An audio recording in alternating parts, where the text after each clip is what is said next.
you guys doing? This is Moy, the church guy, back again with another video on my channel. And today we have a special guest on this episode for today. And it's my friend, my good friend, Tony Brown, A.B. Anthony Brown. He has various nicknames, so whatever you prefer to be called, man, that's what I'll call you. Either or, you can call me Tony, A.B., Anthony, whatever you prefer. Awesome. We want to talk about some interesting topics that have been going on through social media, through a whole bunch of stuff that's been going on in the news and everything. So before we even start, I want the people to get to know you. So tell us a little bit about yourself. How did you end up here in Laredo? What's your story, man? Ended up here in Laredo was an interesting story. So first and foremost, I am from Dallas, Texas, born and raised. I left Dallas at the age of 17, and I went off to college in Houston. From there, I came back to Dallas. I worked for about 2 to 3 years.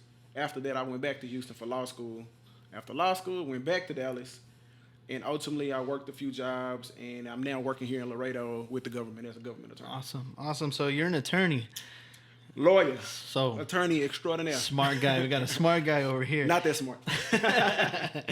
Being the knowledgeable person that you are, I really respect you, and I know that you're a down-to-earth person, and most of all, you have the fear of the Lord in your heart, which is something that I've been able to see in your life. Even though I've known you for a short amount of time, I can see God's love in your life, and I can see the fruit of the Spirit through your life, and I'm really grateful to God to being able to know you, and so just having that friendship with you has been awesome for me, and me as well.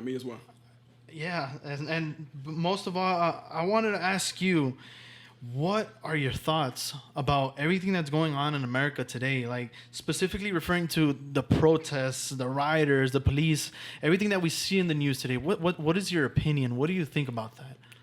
So what I want to do is speak from two lenses. I want to speak from a lens as a Christian, and I also want to just speak from the lens of being an American, a black man. Amen. So I think when you look at it from that perspective, and I'll just start with being black, I know what it's like to experience racism. Not only do I know what it's like to experience racism, my parents know what it's like to experience racism, and of course my grandparents, which they know what it's like to experience racism because they were alive during the Civil Rights Movement. So on one end, as an African American, when I see racial injustice, let's just take George Floyd, because specifically speaking, that's the latest racial event that has occurred. Well, a black man being killed, an unarmed black man being killed by an officer. So it's not an isolated incident in respect to the African American community. In fact, this has been going on for a long time. A lot of times, most people may look at it from a perspective of, oh, this is just one incident that occurred and this is just anger. A lot of times it's anger that is built up over time. And unfortunately, and I could kind of have the sentiments of Martin Luther King when he said a riot is the language of the unheard. And even though I don't agree with breaking things, starting fires, I can understand exactly why a person would do it. Because the same rage that is in them is actually in me. But it's Christ that actually gives me a new perspective on things, which puts me in a position to say, I can understand why you're angry. I can even talk to you about being angry and understand that frustration, but may not actually go that way. Now, from the lens of a Christian, looking at the riots, of course, it's disheartening. Because at the end of the day, if you look at it from a Christian perspective, a lot of people want to change the system. That's exactly what it is. Ultimately, they want equality and they want to change the system. Their thought process of going about changing the system is more so, let's tear the system down. But what most people never look at is the system is made up of people. People create the system, and there's sin in people. So ultimately, you have sinful people trying to turn down a sinful system to only build another sinful system. And so it's almost like a domino effect, or it's just a reciprocal effect where nothing actually truly changes, even though we won't change. And so from that lens, it's disheartening. But on another end, I'll think about just the peaceful protesters. And I'm thankful that we have the right to peacefully protest. And I'm thankful for people like Martin Luther King who wanted to protest, because that's given us the ability to make a leeway to have equality in the country. Yeah. I mean, you said a lot, and you said some interesting points about looking at the situation in a Christian perspective, through the Christian lens, and looking at biblical history. We see that Jesus was in a very similar situation. We see where local authorities and the religious leaders of that time, and instead of protecting him, we see them that they beat him and they basically killed him on a cross. Right. So although the context is completely different and there's like huge differences, the reaction Jesus' followers was very different to the protesters of today. Right. So what Very, do you very think, different. What do you think the difference is, and why is it so important? Is it a sin versus more sin? How you were saying a while ago, or like adding fire to fire? What Right. do you think? So when I think of, I guess historically looking at where the disciples were or the followers of Jesus at that time, historically, if you look at who were the ruling authorities at the time, it was Rome, the Roman Empire. So the disciples didn't have like more of a legal right to exercise and say, hey, this is an injustice. By all means, if they probably tried to protest, it would have probably been squashed immediately. Yeah. Because the ruling authorities just wouldn't have had it. So I don't think that from that specific or that position, they had more of a right to do so. So the only thing they could actually do was just kind of wait and see. Or as we know that they were altogether kind of afraid. Now, with respect to the Apostle Paul, it kind of makes me think about rights that we have as citizens. And I take the Apostle Paul, and I'm just going to paraphrase, but if I'm correct, the book of Acts, the 22nd chapter, maybe the 24th or the 25th verse, he's about to be beat, he's about to be flogged. And he says to the soldier or the centurion who's about to do it, can a Roman citizen be beat before he's even found guilty? And once they found out he was a Roman citizen, they stopped.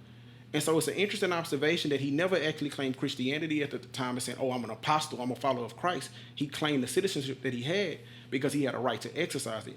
So I think in today's world, how do we practically apply that as Christians? Can a Christian protest, or should a Christian protest? What does it actually look like?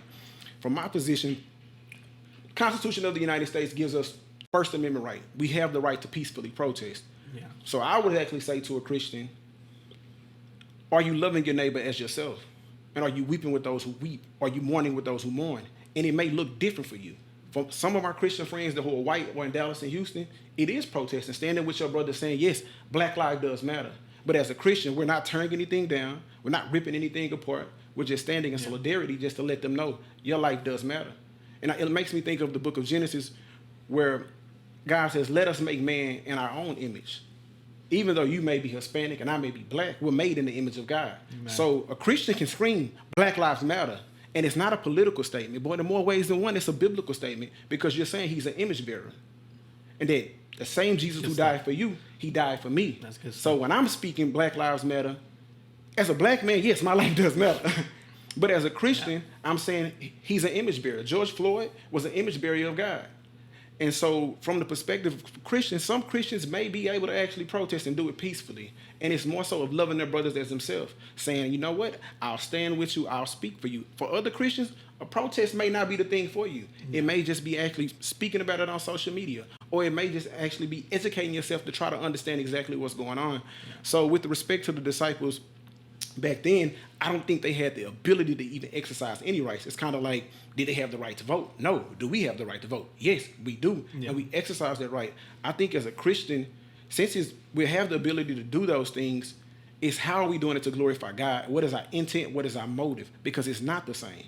Because ultimately we're in this world, but we're not of it. And what I've noticed amongst our culture as far as Christians are becoming more politically minded instead of being kingdom minded. And when you're more politically minded than you're kingdom minded, at the end of the day, you're focusing on the wrong thing. Yeah. So I can scream Black Lives Matter. Well, yeah, I'm black. My mother's black. My father's black. My brother's black. My sister's black. So, of course, yes, I'm going to scream it. And I faced injustice, so I know what a person feels like when they scream Black Lives Matter. And, of course, when a person says Black Lives Matter, he's not stating your life doesn't matter. He's just saying there were injustices in our communities that fell on deaf ears. And as a Christian, can a Christian scream Black Lives Matter? They can. But I would say, what is the intent behind it? What is the motive behind it? I wouldn't say just to do it because it's just socially cool right now to do it. Because in more ways than one, if you're doing it because it's socially cool, in more ways than one, it's just disingenuous. You don't really mean it. Yeah. And it's not from your heart. Yeah, and unfortunately, we see that a lot on social media where you just see people post it just to be cool or do the thing that's in that moment. And in reality, like, I can say it from my heart that I hurt for you, and I hurt for the black community, because it reminds me what you were saying right now. It brings me to 1 Corinthians 12:26, where it says, when one part of the body hurts, we all hurt. Right. And being Hispanic, I'm sure that the Hispanic community has also suffered some sort of social injustice very much so. Here in America as well. And I can't say that I've personally felt like persecution or social injustice just because of being Hispanic or being Mexican, but in this moment, what we see today going on in America is the black community is hurting, and I heard too, you know. Right. But I don't think personally that just by posting something online or just by posting a black image like what we were seeing on Instagram Right. a couple of days ago. Oh yeah, I already put my little grain of sand into. And now I'm done. Yeah. Right. So Yeah. so more than anything, with the intent of this video is getting the message out. You know what? Like, as Christians, can we protest? Of course,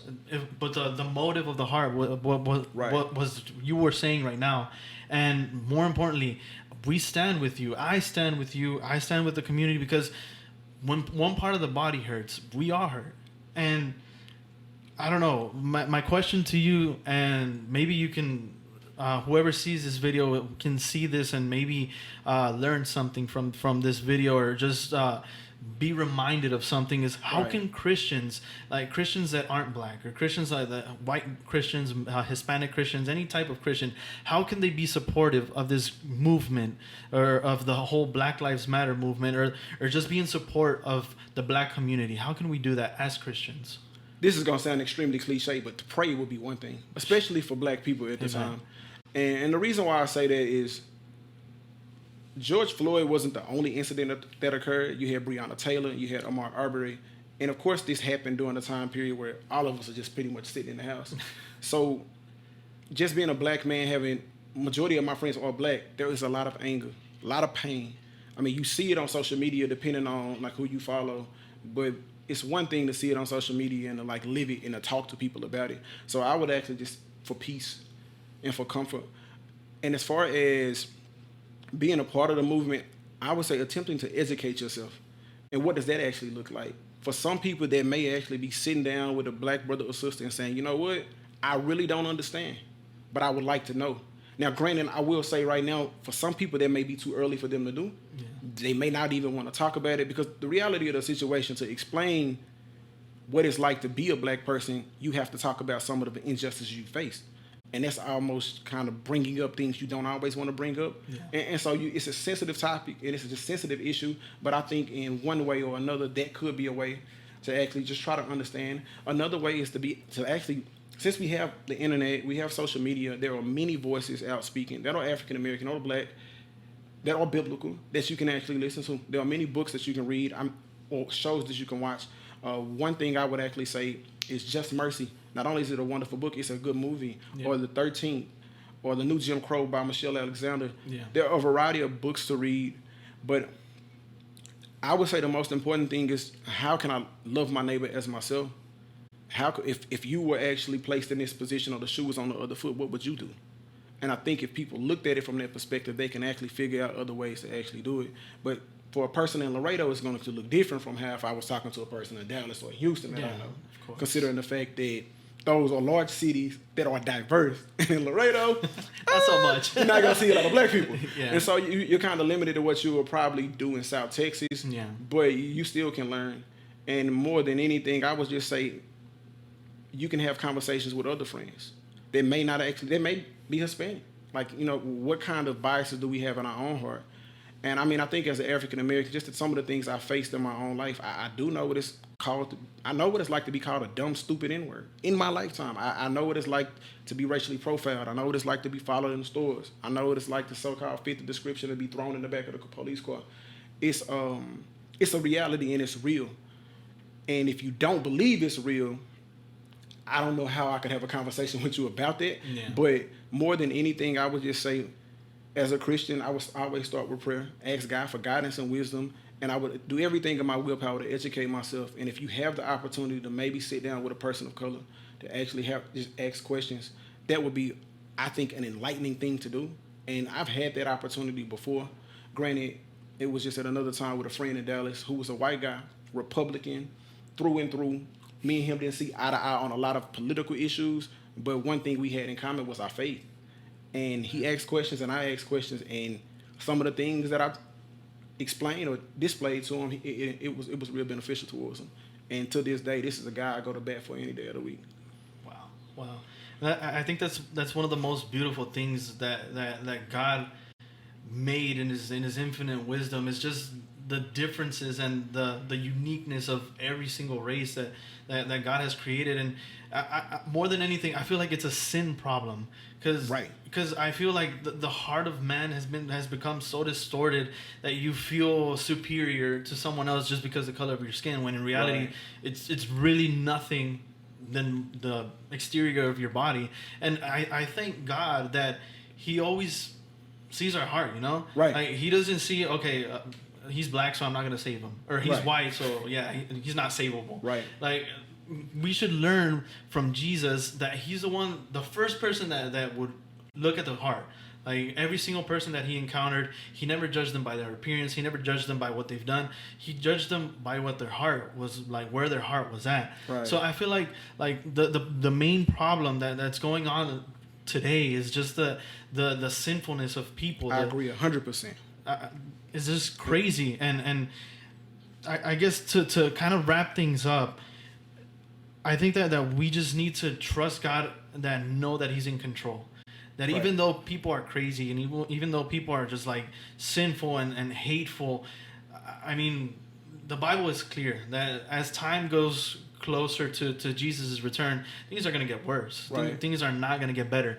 But I just see that there's so much value in being able to communicate with our fellow brothers and Right. just become stronger and more united as the church of Christ. As the coming of Christ comes, is just getting ready, you know? Right. And just having that faith that God is in control. And I love that verse that says that where sin is great, his grace is even greater. So I don't know if you want to add anything before we wrap things up. I think you hit the nail on the head when you stated it was a sin issue. I think when you look at it from that perspective as a sin issue, from there as a Christian, you have a different perspective on it as well. If I would tell any Christians this, the Bible calls us to be light. Light does not run from darkness, we run into it. And since we know it's a sin issue, we look at everything from a different perspective and a different lens. And I'm thankful, as the scripture says, he who knew no sin became sin, that we may become the righteousness of God. Amen. And unfortunately, I think one of the most disheartening things in America is the church hasn't been on the forefront of racial reconciliation. If anything, the church should be showing the world how we actually should do this. Amen. And it's the most amazing thing that Jesus said to the disciples. He didn't say, oh, they'll know you by your miracles. They'll know you by how much theological knowledge you have. He said, they'll know you by your love.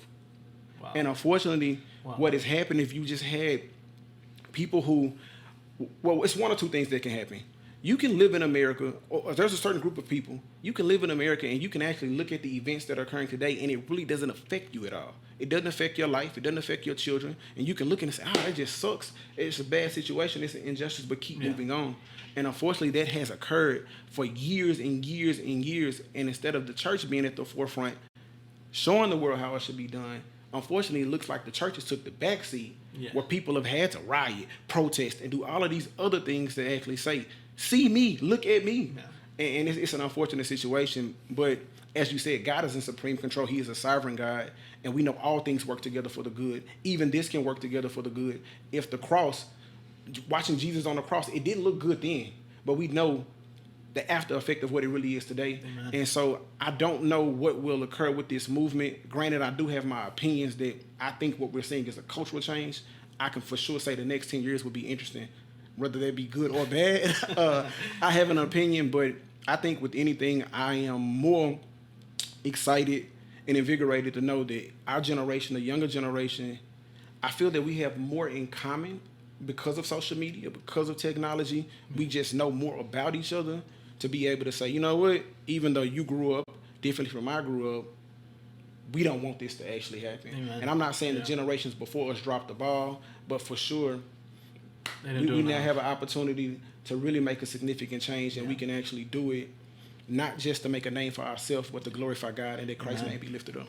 Yeah, and hopefully we take this initiative, and hopefully this video doesn't end here, you know, and right. Hopefully we can get like people actually talking about it, and get the church to realize that, you know what, we're the ones that we're called to be salt and light in this world. Right. Like, we need to be, how you said, in the front seat. We need to be the one causing the social change. You know what, saying, you know what, God died for all of us. He didn't die just for the whites. He didn't die just for the blacks. He doesn't see the skin as something that's fundamental, you know. Right. He doesn't see that as an important thing. So hopefully, and whoever watches this video, I hope and I pray that you would just realize that God loves you, that God Amen. died for you, that Jesus died on that cross for you, and we have this privilege of being able to see eye to eye and just recognize that, you know what, we are brothers. Right. You know what, Jesus died for both of us, and Amen. there is no difference in between Right. us. There is no difference. So just wrapping this video up, I hope and pray that this video can be a blessing to your life. And I thank you, Anthony, for being on my episode today on my channel. Thank you for having me. I really appreciate you, and I really appreciate this opportunity that you gave me. And I hope you guys enjoyed this video. I hope it's a blessing to your life. Like and share it. Spread the message. Jesus died for you. He died for every single person out there. Amen. All right. So know that Jesus is in control. That God is in control of everything. All right. God bless you guys, and I'll see you later. Amen. Love you, bro. Love you too.